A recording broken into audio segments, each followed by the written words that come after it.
had our fair share of NDIS rorters on our show, so we were over the moon when the government finally announced a crackdown on how funds are spent. But it's left operators like Michael in limbo. He uses parrots to help those with mental health battles, but soon his funding will be cut. I feel like we're being penalised for doing the right thing and following the right process. In the depths of his own despair, Michael Clancy discovered the therapeutic qualities of a feathered friend. And he just cuddle all day long. The former Dreamworld duty manager was suffering anxiety and PTSD after witnessing the horror of 4 people being killed on the Thunder River Rapids ride 8 years ago. It took me to a pretty dark place, and I ended up getting a parrot called Archie, and it worked wonders for me and brought me back into the community after a couple of years of being withdrawn.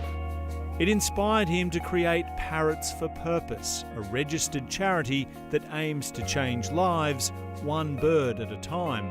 So how does bird therapy work? It removes the focus on the individual to the bird. So if I'm struggling on social interaction or anxiety, this removes it straight away because you're focused on the bird, not me.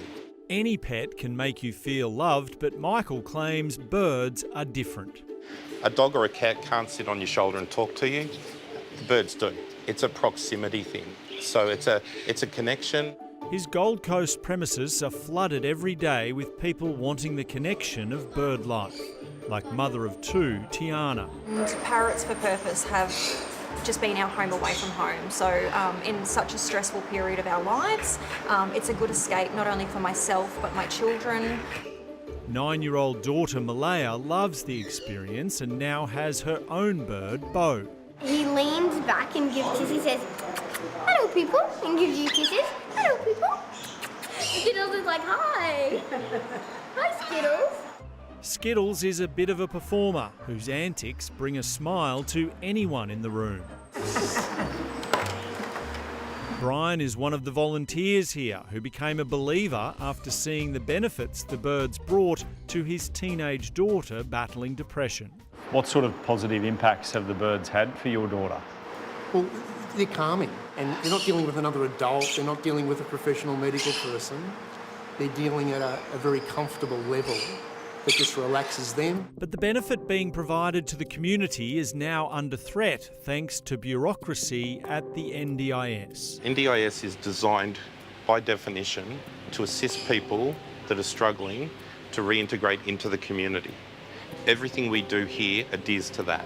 Many regular attendees qualify for NDIS payments, and Parrots for Purpose has been able to secure a small amount of funding to continue this work. But 3 months ago, the payments stopped.